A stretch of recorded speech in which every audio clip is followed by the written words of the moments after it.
This video will not be linear. I feel like it's going to be all over the place. However, depression sucks.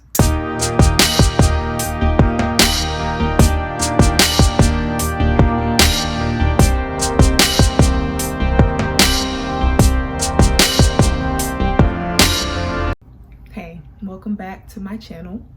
If you're new, please consider subscribing. The foundation of my channel is music education and wellness, and today is the wellness side of the channel. As you can see by the title, we're talking about depression today. Depression is pretty serious. It's a serious topic, but it's very necessary to talk about this because there are so many people that are drowning in depression and they feel hopeless and they don't know how to get out of that rut that they're in. Depression sometimes feels like it's forever when you're in it, but I'm here to testify to you that it's not forever. I will say, as a disclaimer, I'm not a professional. I'm only speaking based off of my experience, and my experience was with high functioning depression. If you feel like you are clinically depressed, I would say to seek out professional help if you can. I'm going to give the best advice that I can in this video based off of my experience, because I know getting help is not cheap. Therapy is not cheap. I still can't afford a therapist, okay? And I need to go to therapy. However, we're just going to hop right into this, and I pray that I can be as helpful as I can in this video. So my experience with depression began, well, my experience of identifying that I had depression, let's say that, started my final year of college and then after college. What is high functioning depression? Well, the people who study this, because I don't know who they are, but those who study this call it PPD, which is persistent depressive disorder. If you see me looking back and forth, it's because I do keep like tidbits of notes just so I can keep myself on track, even though, like I said at the beginning, this video might be everywhere. However, so some symptoms of high functioning depression are bouts of insomnia or you're sleeping too long. For me, I was sleeping too long. Insomnia has never been an issue for me. It's more so tiredness, sleeping too long, which I used to try to charge that to me having iron deficiency anemia, but even when my levels were fine, during that time I still just felt super lazy, super sleepy all the time. You have feelings of hopelessness, we'll touch on that, lack of self-esteem, always feeling that you have no energy, and difficulty making firm decisions. A big one for me. A big one that I experienced during this depressive time, you know, having these depressive episodes. I had to ask myself a few questions during this time just to make sure that it was high functioning depression and that I just wasn't. It's a little hard when you can't afford to get the help that you need, right? So self-diagnosing, you know, is hit or miss. That's why you have to do your research. That's why you really have to, you know, be in tune with yourself a little bit. Kind of got to make sure, okay, this is what this is that I'm going through, so that you can obtain the proper resources or get the proper treatment for that. I seem tiptoey. It's because I am being tiptoey because, like I said, this is a serious topic that we're talking about. I don't want to say anything wrong. I want to give you guys the truth of my experience, but also give you guys facts. You know, I don't want to say anything and be like, oh no, that's not, you know. So going back to my tiredness, sleeping too much, and linking that to my anemia, that's what I thought it was. My iron levels have been going up and down apparently my whole life. So I wasn't too sure if I could really count that as a symptom, specifically because of the anemia. Anemia makes you so tired. If you don't know what iron deficiency anemia is, you don't have enough red blood cells supplying oxygen to your body, pretty much. So you need oxygen for your brain, for everything, right? And it makes you feel tired. It just makes you feel sluggish and slow. And sometimes if your iron levels are too low, you can be pale, you can be extremely cold, you can have muscle aches. I have experienced extremely low iron levels before, and it's definitely not fun. It's not fun at all. It makes you feel like, I don't want to say you're dying, but some moments you feel like, oh my God, I can't really get up. Like I feel so, like, you know, you just feel really bad. So linking that back, I couldn't really use that symptom as, oh, I'm depressed, because then I had to look into, maybe I need to start taking my iron pills more. Maybe I need to get this deficiency resolved. Then there's, you know, the lack of self-esteem. I will make a video on my acne journey, because your girl's face used to look really bad. Guys, my face used to look really bad. I still do suffer from acne a little bit. Not nearly as bad as what it used to be. My face has cleared up, I would say 90%. I'm dealing with like 2 bad breakouts right now, but I have makeup on, so you know. And yeah, don't ever be fooled. I ain't trying to be a catfish. I got something going on right here. I got a big one going on right here. This is my birthmark, guys. But then I still have like some scars, you know. I don't even want y'all to, you know, I'm gonna give y'all a very raw and transparent video about what I'm going through with that. However, that has always been an issue for me throughout my life. So yes, it affected my self-esteem a lot, because what is the first thing that people see when they look at you? Your face. And my face used to be covered in acne. And so even coming out of that phase in my life and my face clearing up and, you know, doing better in that area, the self-esteem part is still kind of hard to build up, because you've kind of like trained yourself to be in this shell and kind of trained yourself to be, oh, people are looking at me, I don't want people to look at me, because of the situation, you know, that you have going on. And you fear people's judgment. What are they gonna say when they look at me? Are they really focusing on my acne when they look at me? That was a big issue for me. That wasn't heavily tied to my depressive episodes. However, I have a lot of food allergies that I don't know about. I know about a few, but some I'm still learning. I need to go take an allergy test. But that was specifically linked to my acne. And my diet sucked back then. Like really sucked. Like either I didn't eat, or when I did eat, I ate bad. There was really no in between. Like I would have some times where I would be working out, you know, making smoothies, trying to do it right, but those times are so short-lived. And then I would just go back to the pattern of, oh, I just don't feel like eating, or I'm gonna eat and I'm gonna eat too much and it's gonna be all bad. And diet is very much so linked to your mood, to the health of your skin, to the health of your brain, pretty much. We don't really think about that. Of course, you're not thinking about that when you're in a depressive episode, right? Because you just feel like you're stuck in a rut, right? But that's very important. We're going to touch on that later. The symptom of difficulty not making firm decisions. Throughout majority of my life, I've been a people pleaser. I didn't really make decisions for myself, or I tried to, but I would always try to get someone else's opinion or someone to validate that I made the right decision, when half the time the decision really didn't have nothing to do with, you know, the other person or anybody. It was a decision for me to make, but that's been majority of my life. But during the depressive episodes, don't ask me nothing. Like that's really just what it was. Like there were people reaching out for collaborations for music. Either I would say yes and then just not do it, or I just wouldn't respond. during these periods, like during this period of time where I was depressed, right? And I didn't seem depressed, right? Because it's high functioning, you know. People think that you're doing okay, but like really you're drowning with a smile on your face. That's the best way I can say it. You're drowning, but you're smiling and saying, oh, everything's good, but I'm drowning. And that's what that was. Feeling hopeless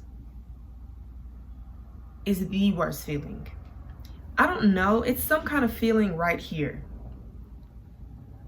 And I specifically remember how that feels, and I don't ever want to feel that again. Feeling hopeless is like, you feel like nobody can save you. You feel like nothing can help you. You just feel like there's nothing. There's no solution. There's no resolve. There's no anything that can really get you out of this rut. While you're trying to figure out why you're in the rut, and then you're not seeing the light at the end of the tunnel. If you are feeling like that, please, please, please, please, please, please, no. Depression is not forever. It is not forever. I'm here to testify to you. If you are suffering with high functioning depression, if you are suffering with clinical depression, as I said in the beginning, try your best to seek help. Please try your best to seek help. I'm here to tell you right now, depression is not forever. It feels like it in the moment. It feels like it when you're in it. I couldn't say this when I was in it because I felt like this is life. That's why they call it high functioning. Like, I'm functioning, but this is gonna be my life. Like, I'm sad. I don't know what to do. I feel like nobody is trying to help me. I feel like this is it. And I'm telling you right now, this is not it. That's the lie from the pits of hell, and you are going to make it out of it. Because then in a second, we're gonna go over some solutions that helped me drastically. Even with still things coming against me. During that time, things coming against me, like I said, I would just, there were times where I would just lay in my bed, not brush my teeth, not take a shower, not eat, not drink no water, feeling very hopeless, feeling like this is it. And then you want to talk to somebody about it, but then you're feared that they're gonna judge you. Like, they're judging you. They just think that you're lazy, or they just think that, you know, you don't feel like being productive. I don't know. I really don't know how to describe it to this day. It's just that fear that people are just gonna judge you. But the best thing to do is to find somebody trusted to talk to in that state that you're in. Be like, hey, I'm depressed and this is serious. And I really need to, like, I need somebody to give me some hope because I don't feel like there's any hope. So I'm gonna go over some signs that you may be dealing with high functioning depression. Specifically, you should ask yourself some of these questions. So are you gloomy? Do you feel like you're a downer anytime you go out with friends, or even if you're just around maybe your spouse or boyfriend or girlfriend or whoever? Do you just feel like you just bring the party down? Like, maybe they want to do something and you just always feel like maybe on the inside, like deep on the inside, you want to do it too, but it's like your brain is just kind of like, no, we're not going to do it. Like, you know, do you ever feel like a downer? That's one question. Are you lazy, or are you perceived as lazy? Perceived as lazy, excuse me. I did not say that right. That can be a sign that you have high functioning depression. For the lazy part though, because I know sometimes we can just be lazy, right? But if you're usually a person that is a go-getter, gets stuff done, works well under pressure, handles your business, and you fall into a period of time where naturally that was you and now it's not you, you might have high functioning depression, you know. I think a lot of people suffer from high functioning depression and they don't know it because they categorize the depression differently, you know? Like, some people are like, oh, well, I'm still functioning, so I'm not depressed, when really probably they are, you know? Another question, can you not accept compliments or criticism? Or do you criticize yourself? So like, If someone compliments you, do you deflect? Do you say thank you? Do you feel cringy? Do you feel like you're not good enough for a compliment? Does criticism hit you super duper hard? Like if someone criticizes you, do you criticize yourself? I know that I used to criticize myself a lot. And I mean a lot, like to the point to where, you know, you make yourself, it didn't have to be anybody else not making you feel good enough. You make yourself not feel good enough. That's what I used to do. I used to really just psych myself out of feeling confident and psych myself out of feeling good about myself or about what I'm doing. Crazy. Another question, does your weight fluctuate? That is a sign of high functioning depression. Me personally, my weight fluctuates. One day I can seem like I'm slim as ever, and usually it's in my face for the most part. It's in my face, and then my legs, I can tell when my weight is like really fluctuating. Like my midsection stays the same for the most part, but my legs and my face, like when I'm when I'm binging, because I'm still trying to get it together with but binge eating, even when I was depressed, like I said, either I wouldn't eat or I would eat.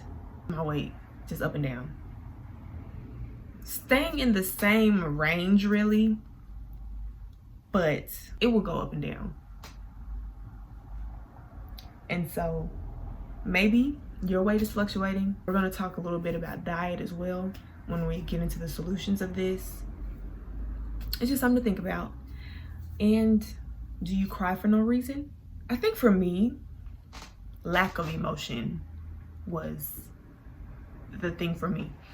Because crying, I've probably now in 2022 have cried more than any time in my life. And it's only about to be March. I've cried more, I'm so serious, in these last 2 months than my entire life.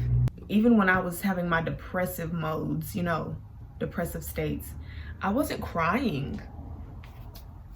I just felt straight-faced stagnant all the time. I just felt kind of soulless. I felt numb. I just felt like I'm here, I'm existing. Obviously I'm not living life, but I'm existing. And you know, of course you smile for the camera, you smile for your friends and your family to try to make it seem like you're okay. But crying, what am I crying for? Maybe I cried a couple times. I had a reason to cry though, you know, but crying for no reason, that really wasn't me. But if you are crying for no reason, or if you're just crying because maybe there has been a traumatic event or an event in general that has really affected you emotionally and has, you know, triggered this depressive episode, I would say you're probably suffering from high functioning depression. And the severity ranges, right? So you can be severely depressed and then maybe you're just having just a period of time that you know you're healing from or needing to heal from. A couple more signs that you could have high functioning depression. Are you worried about performing well in front of your peers or at work or wherever you are majority of the time? That's pretty important. My representative of myself has been crucial throughout my whole life. No matter what I was going through, I have to keep the representative up to wherever I am, work, school, around friends. I have to keep that representation up of myself because I don't want people to see me as weak. I don't want people to see me as somebody who doesn't handle her business or someone who goes through things, which everybody goes through things. So that's some things that I had to unlearn in my life, but I didn't want to be seen as those things, which is why good performance, that was definitely a sign that I was going through something, because I was really so worried about that. Not so much worried about my internal emotions, my soul, how I was feeling, mentally, I wasn't too much worried about that because I'm performing well. So maybe you're going through that, and that could be a sign that you're suffering from high functioning depression. And then, do you have any addictions?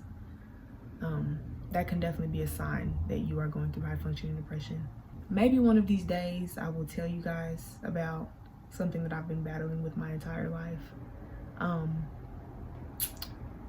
That definitely won't be an easy video to make. God is still dealing with me with that. We are still working out the kinks with that. But I promise you, it is going to be a testimony. And I have no doubt that it's going to help a lot of people. So I'll tell my story one of these days. But if you are suffering from any type of addiction, you may be suffering from high functioning depression, but also do not be afraid to find a confidant and get help. You cannot battle any kind of addiction alone. You need help from someone that can be trusted, and someone that can actually help break the addiction. And so now we are going to touch on ways to combat this depression and ultimately beat this depression. Because again, depression is not forever. It is not forever. I know it may seem like it is right now, but it's not forever. You are going to come out victorious. You're going to come out a winner. Okay? So the first one, get active. Get up. Girl, get up. I don't know if y'all have seen that sermon by Sarah Jakes Roberts, Girl, Get Up. It is such a very popular one of her sermons. Girl, get up. Boy, get up. Get up. You have to get up. I know it's gonna feel like you are dragging 1,000 bricks with you, getting up and trying to get back active, trying to get back to that mindset that you had. If you already up, because again, high functioning depression, slow down just a little bit, just so you can feel what you are feeling, and so you can try to figure out what's really going on with you. If you need to join a community of people to help you stay active, maybe a workout community, maybe some community service in the church or something, I told myself I'm going to start doing that soon. Okay, get back active. Keep your mind rolling. Keep your body flowing. Okay, get active. The second way to deal with your depression is to watch your diet. I'm telling you, they're not lying when they say you are what you eat.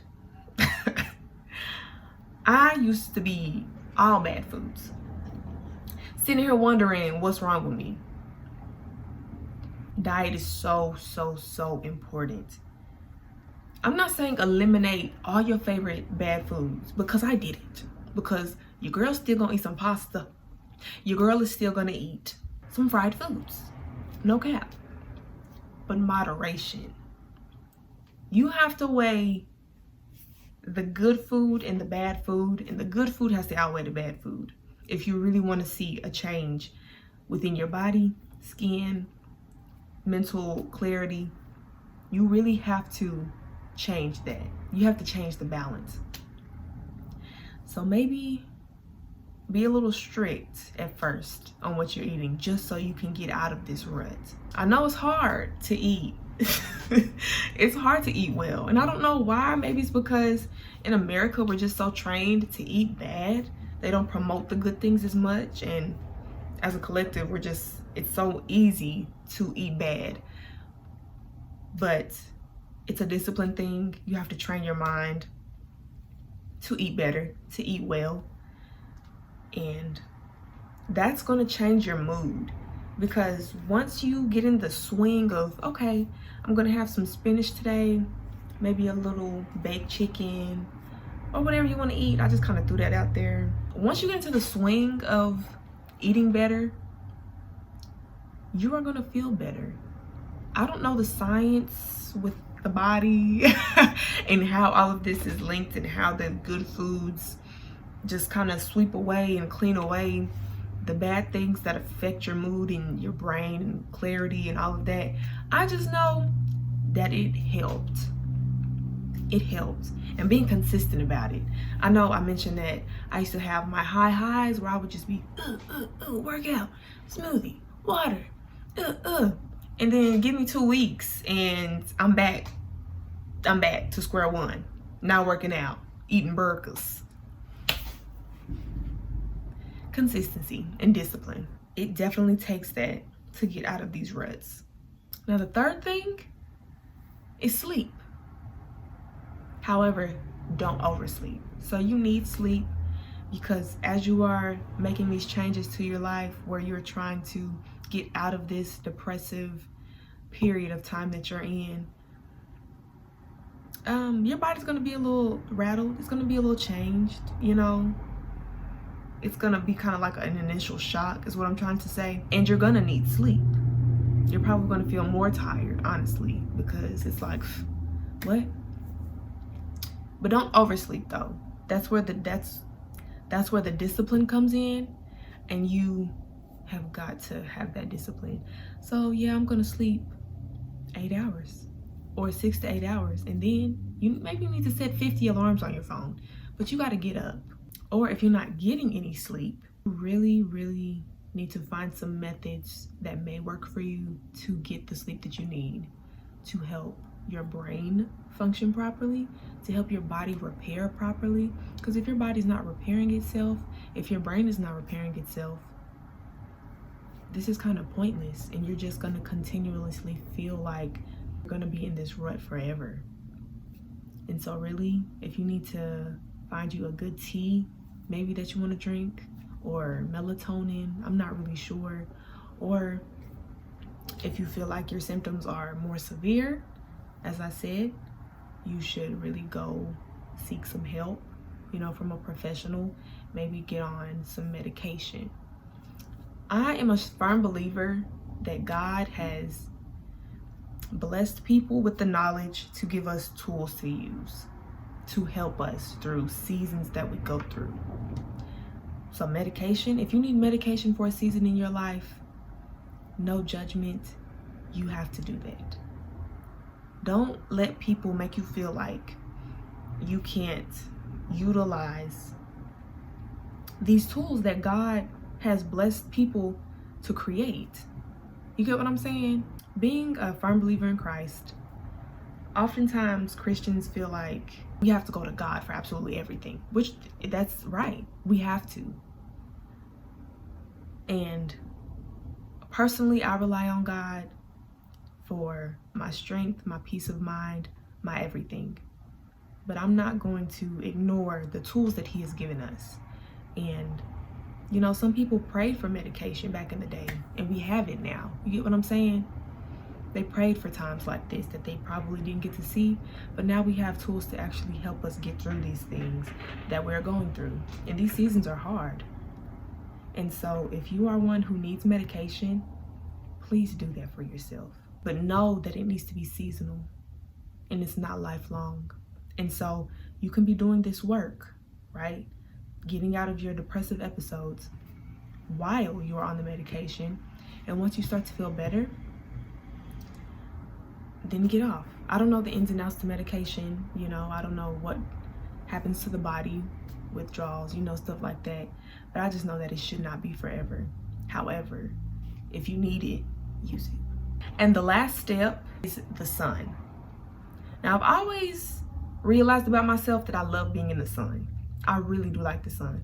When I would go on trips, I love being outside. I will burn up and not care and not feel anything because I just enjoy being in the sun, with me being allergic to sunscreen.